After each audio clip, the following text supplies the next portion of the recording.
In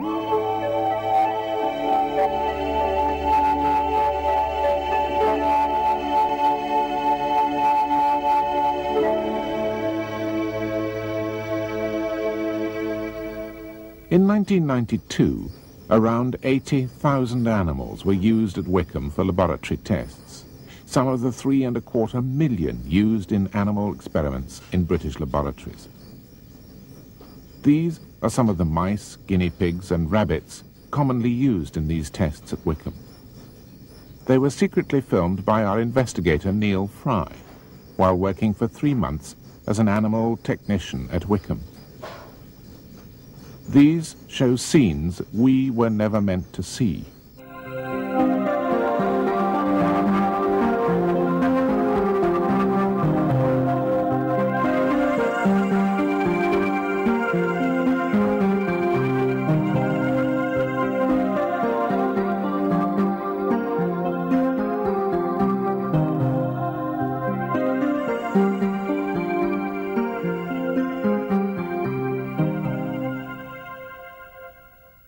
The 1986 Animal Scientific Procedures Act governs research in testing laboratories and clearly says that places like Wickham must be officially approved, licensed for experiments, and regularly inspected. Yet we found disturbing evidence of unnecessary tests, scientific shortcuts, and shoddy caging. Tests at Wickham are routinely carried out on rabbits to check products for their sterility and for skin irritancy and sensitivity. Some of these animals may be kept here for years, to be reused time and time again for experiments. The staff even give them pet names. 2 rabbits named Betty Lou and Jerra by staff were used in an intracutaneous skin test. The fur on their back has been shaved, and a test material, in this case a sample of a plastic catheter extract, has been injected under the skin to assess possible damage. The effects include reddening and swelling of the skin. Rabbits are also used in muscle implant tests, where substances are inserted into the back muscle. One study was performed using rubber for a company called Revatex. Pinky, one of the animals used for the test, was found dead in his cage the following day. Tests are also carried out on mice and guinea pigs for signs of poisoning, the abnormal toxicity test, despite the fact that no British regulation requires it. These so-called stocks are used to restrain rabbits used in pyrogenicity tests, where they look for bacteria which might cause fever. Substances such as morphine and even distilled water are injected in the rabbit's ear, although a reliable alternative test now exists. Rabbits may be held in these stocks for up to 8 hours a day, as often as 45 times a year.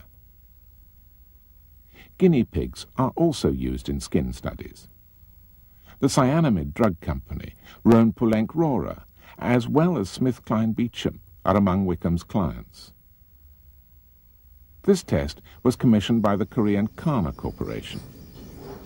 It looked at possible allergic reactions to plastic bladder catheters. The material is injected or applied to the animal's bare skin. Reactions can include inflammation and reddening of the skin. All the animals are routinely destroyed at the end of the test. One of the most shocking tests uses thousands of mice in regular batch tests of the highly toxic drug Dysport, which affects the nervous system. The drug has been injected into the animals' abdomens. The effects are then studied over a 4-day period. Many of the mice die from the drug's effects, slowly suffocated as their muscles become paralyzed.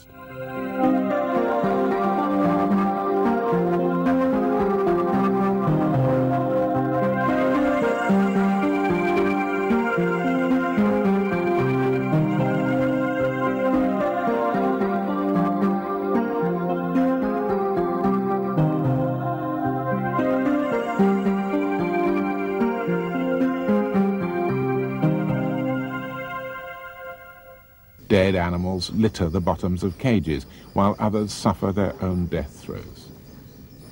Eventually, the bodies are picked out and left on cage tops for collection, or dumped in plastic bin liners ready to be burnt. It's a sickening sight. But the animal's suffering is only part of the story. According to Wickham's Home Office licence, only mice weighing between 17 and 30 grams should be used in this test. This is to ensure that animals will be equally affected by the same dose. Any variation on this could alter the results. Remember, it's these results which the laboratory will use as evidence of disport's safety when used on humans. Yet, our investigator discovered that Wickham staff were deliberately ignoring the test procedures. This picture shows how, to save time, staff weighed food pellets instead of mice. We secretly recorded Wickham's head of general toxicology, Glenn Carpenter, telling our investigator why they were taking shortcuts and not weighing all the test mice. We should be doing it that way. It's only because we've had too much work and not enough staff to do it properly. Nobody wants to come in and spend 3.5 hours weighing mice. And then we've been doing so many studies anyway that it was a physical impossibility to actually do it. Well, you know, we do a lot, don't we? A hell of a lot of mice. That's the only way to do it, is do it with the food. Or something. Oh no. This sloppy attitude is also evident in the way the laboratory is maintained. Although a code of practice has been produced by the Home Office, conditions at Wickham show they've often breached it. Rabbits' cages are badly maintained. Many of them have missing bars. This allows animals to squeeze out of their cages, sometimes injuring themselves. Sometimes the whole cage can fall apart. On the floor, rabbit feces mixes with food. Remember, this laboratory is used for testing drugs before they are used on humans. No bedding is provided for the animals, forcing rabbits to stand on bare metal floors. Health records show that sore pads and abscesses are regularly suffered as a result. Eye infections seem to be another problem. The records show that many animals are found dead in their cages. Poor handling can also injure or kill animals. Here, a technician carelessly dropped the lid of a cage, trapping a mouse by its neck and killing it. Many of the animals are destroyed when the laboratory is finished with them. It should, at least, be done in a humane way. But we found similar evidence of poor management in the gas chamber used for killing mice. At no time during the 3 months our investigator worked at Wickham was the broken pressure dial on the gas chamber actually working. As a result, technicians had to guess the amount of gas needed to kill animals. These mice may have died a more lingering death than necessary.